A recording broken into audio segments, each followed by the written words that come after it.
Hi, this is Mc Loone with Fire Apparatus and Emergency Equipment. Today I am here at the FDNY's Fleet Services, and I'm here with Mark Aronberg. He's the Assistant Commissioner for the Bureau of Fleet Services for the FDNY.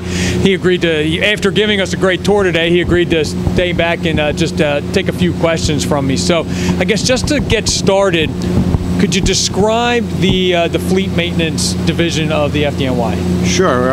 It's a rather large operation. We're responsible for the maintenance of about 2,800 vehicles, everything ranging from gators, ATVs, electric cars, all the way up to 80,000-pound tower ladders.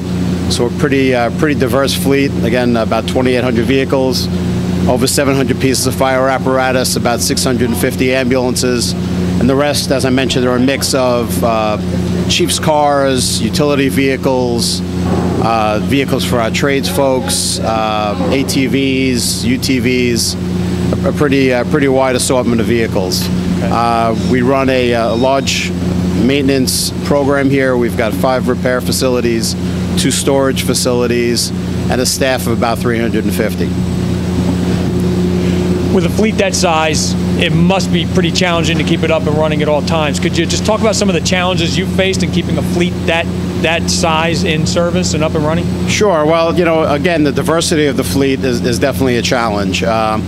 Maintaining a parts inventory for so many different types of vehicles is very difficult. We end up holding a large inventory just so that we have parts on hand to shorten the repair periods. You know, another issue is the age of the fleet.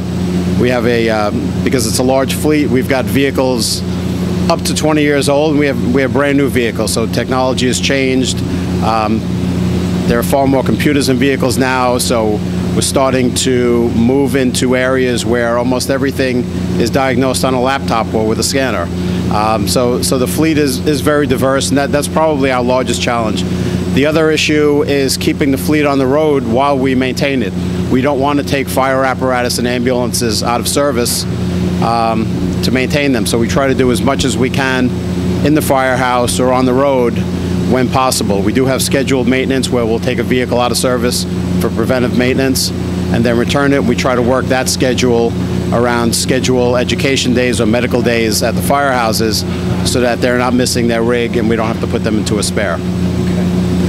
From a specification standpoint, the type of rig that's spec'd out, is it all standardized across the board so that your tower ladders will be standardized in terms of the interior cab, the compartmentation, then all your straight sticks will be the same way, pumpers, etc.?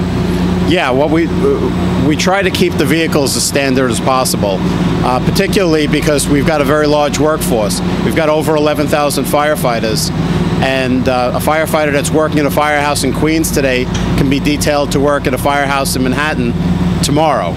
So we need to keep all of our rigs of similar fashion. So all of our pump panels are the same, the controls on our ladders are the same, and we try to keep everything so that regardless of where you're working or what rig you're working on, the controls will be at least very similar to you. They do vary somewhat from year to year and from different builds, but even with different manufacturers, we do our best to keep all the controls, gauges and everything else where the firefighters are used to them being.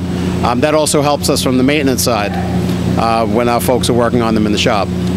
Now, with a fleet this size, again, there are certain things. Obviously, not everything translates into every type of fire department. However, through the years, I'm sure you've come up with some tips or tricks of the trade that in terms of keeping a fleet up and running. Could you just share a couple of those? You know, one of the things that's most important to me is to keep folks from the field involved in writing the specifications and helping us to develop the vehicles. On every build that we do, we have apparatus committees for every different type of apparatus. We have EMS folks on the ambulance committees. We have fire folks, fire suppression folks on the committees for engines and ladders. We bring in chiefs when we're doing battalion vehicles. So input from the field, I think, is one of the most important things for us to take into account. A lot of departments, the maintenance department is run by all uniform folks with very little input from the mechanical side, or conversely, it may be strictly run by mechanical folks with no operational experience. We're lucky enough to have people on this staff that have experience in both areas, but I always make sure to involve field officers and firefighters from the field, EMTs and paramedics from the field, to get them involved when we're doing design work and laying out vehicles, because it has to work for them, not just us. It can't just be easy to service, it's got to work for them operationally in the field. That's the most important thing to us. And just to wrap up, as I've said a couple of times, it's a huge fleet, a lot of stuff to keep up and running.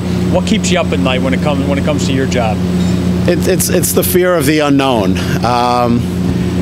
You know, we never say never here, and we never say I've never seen that happen, because whenever we say that, it happens tomorrow. My biggest concerns are around folks getting hurt when they're using the apparatus. You know, firefighting is an inherently dangerous profession.